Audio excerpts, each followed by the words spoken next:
آپس میں by by ہو کر رہو۔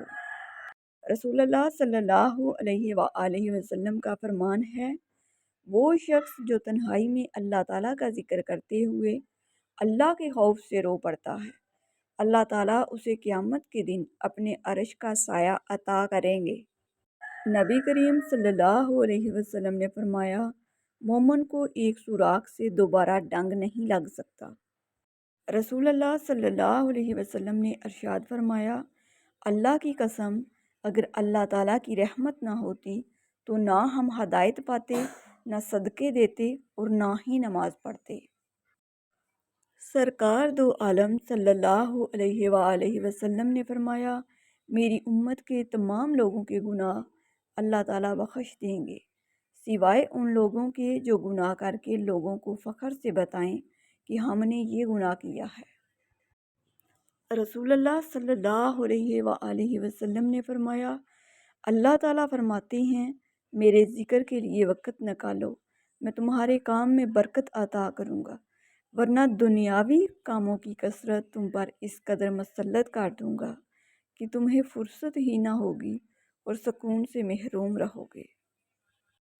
حضرت محمد مصطفیٰ صلی اللہ علیہ وآلہ وسلم نے فرمایا، اے علی، اگر کوئی بندہ نوح کی عمر کے برابر خدا کی عبادت کرے اور احد پہاڑ کے برابر سونا اللہ کی راہ میں خرچ کرے اور پیدل 100 حج کرے، صفا اور مروہ کے درمیان مظلومیت کے عالم سے مر جائے، مگر اے علی، اگر تیری محبت اس کے دل میں نہیں تو وہ جنت تو کیا، جنت کی خوشبو بھی نہیں سونگھ پائے گا۔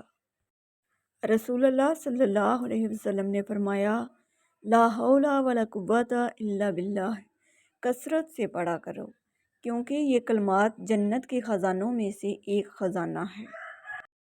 اللہ تعالیٰ نے اپنی عزت کی قسم کھا کر فرمایا کہ حضرت جابر سے روایت ہے کہ جب بسم اللہ الرحمن الرحیم نازل ہوئی تو بادل مشرق کی طرف ہٹ گئے، ہوا رک گئی، دریا پرسکون ہو گیا، اور حق تعالیٰ نے اپنی عزت کی قسم کھا کر فرمایا کہ جس چیز پر میرا یہ نام بسم اللہ الرحمن الرحیم لیا جائے گا اس میں ضرور برکت ہوگی۔ حضرت عائشہ صدیقہ رضی اللہ عنہ سے روایت ہے کہ آن حضرت صلی اللہ علیہ وسلم نے فرمایا، وہ گھر جس میں قرآن کریم پڑھا جاتا ہے آسمان والوں کو ایسا دکھائی دیتا ہے جیسا کہ زمین والوں کو ستارے دکھائی دیتے ہیں۔ نبی کریم صلی اللہ علیہ وسلم نے فرمایا، غیر عورتوں کے ساتھ تنہائی میں رہنے سے بچو، قسم ہے اس ذات کی جس کے قبضے میں میری جان ہے کہ جب بھی کوئی مرد کسی غیر عورت کے ساتھ تنہائی میں ہوتا ہے تو ان کے درمیان تیسرا شیطان ہوتا ہے۔ حضرت محمد صلی اللہ علیہ وسلم نے فرمایا، جس نے وضو کرنے سے پہلے پہلا کلمہ پڑھ لیا، اللہ تعالیٰ وضو کے ہر قطرے پر ایک فرشتہ کھڑا کر دے گا جو قیامت تک کلمہ پڑھتا رہے گا، جس کا ثواب کلمہ پڑھنے والے کو اور سب کو بتانے والے کو قیامت تک ملتا رہے گا۔ رسول اللہ صلی اللہ علیہ وآلہ وسلم نے ارشاد فرمایا، جس نے رمضان کے روزے ایمان اور خالص نیت کے ساتھ رکھے اس کے پچھلے گناہ بخش دیے گئے۔ رسول اللہ صلی اللہ علیہ وسلم نے فرمایا، میں اور یتیم کی پرورش کرنے والا جنت میں اس طرح ہوں گے، اور آپ نے شہادت اور درمیانی انگلیوں کے اشارے سے قرب کو بتایا۔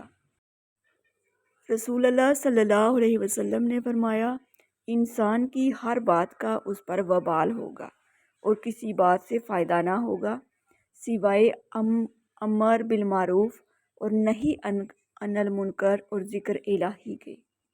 سمندر کی جاگ کے برابر گناہ معاف۔ رسول اللہ صلی اللہ علیہ وسلم نے فرمایا، جس شخص نے صبح کی نماز کے بعد 100 مرتبہ سبحان اللہ اور 100 مرتبہ لا الہ الا اللہ پڑھا، اس کے گناہ بخش دیے جاتے ہیں، خاص سمندر کی جاگ کے برابر ہی ہوں۔ روزہ رکھیے، یہ آزمائش میں کام آتا ہے۔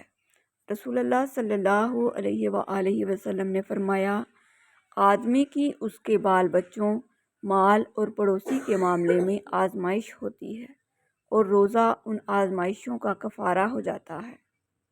کاش ایسا روزہ بھی نصیب ہو جس کی سحری مکہ میں اور افطاری مدینہ میں ہو۔ آمین ثم آمین۔ دوسروں کے لیے دعا مانگنے والے کی اپنی جولی بھی بری رہتی ہے۔ میری دعا ہے کہ آپ ہمیشہ صحت مند اور خوشحال رہیں اور اللہ آپ کو ہر اس چیز سے نوازے جس میں خیر و برکت، عزت و راحت اور سکون ہو۔ آمین۔ رشتے محبتیں وہی اچھی اور وفادار ہوتی ہیں جو اللہ کی طرف سے عطا کی جائیں۔ اے ہمارے رب، اپنے کلام قرآن مجید کے ساتھ ہمیں کو ایسا و الہانہ تعلق نصیب فرما کہ دنیا میں یہ ہماری پہچان بن جائے، قبر کی وحشت اور تنہائی میں ہمیں مانوس کرے اور قیامت والے دن ہمیں سایہ دے اور سفارش کرے اور جنت میں داخل کروا دے۔ دنیا کی ساری چیزیں ٹھوکر لگنے سے ٹوٹ جاتی ہیں، مگر صرف انسان وہ چیز ہے جو ٹھوکر لگنے کے بعد بنتا ہے۔ اگر کوئی سائل تمہارے دروازے پر آئے تو اسے خالی مت لوٹاؤ، کیونکہ یہ اللہ کا تم پر کرم ہے کہ وہ اپنی مخلوق کو تمہارے دروازے پر بھیجتا ہے۔ یا اللہ، اس ماہ رمضان کو ہمارے لیے رحمت اور بخشش کا ذریعہ بنا۔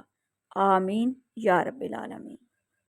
وہی تو میرا اللہ ہے جسے میں نے حالت مرض میں پکارا تو شفا دی، بھوک میں پکارا تو غذا دی، پیاس میں پکارا تو پیاس بجھائی، ذلت میں پکارا تو عزت دی، غربت میں پکارا تو غنی کر دیا، راہ سے بھٹک گئی تو راستہ دکھایا۔ اے اللہ، تو معافی کو پسند کرتا ہے اور بے شک معاف کرنے والا ہے، ہمارے تمام گناہوں کو بخش دے۔ آمین یا رب العالمین۔ ناظرین، اگر آپ لوگوں کو میری ویڈیوز اچھی لگتی ہیں تو پلیز میرے چینل کو سبسکرائب کر دیجئے، بیل آئیکن کو پریس کر دیجئے تاکہ میری ہر نئی آنے والی ویڈیو سب سے پہلے آپ لوگوں تک پہنچ سکے۔ میری ویڈیوز کو لائک اور شیئر کر دیجئے گا۔ شکریہ۔ اچھے کمنٹ میں اپنی اچھی رائے کا اظہار ضرور کیجئے گا۔ ملتے ہیں دوبارہ ایک نئی ویڈیو کے ساتھ، تب تک کے لیے اللہ حافظ۔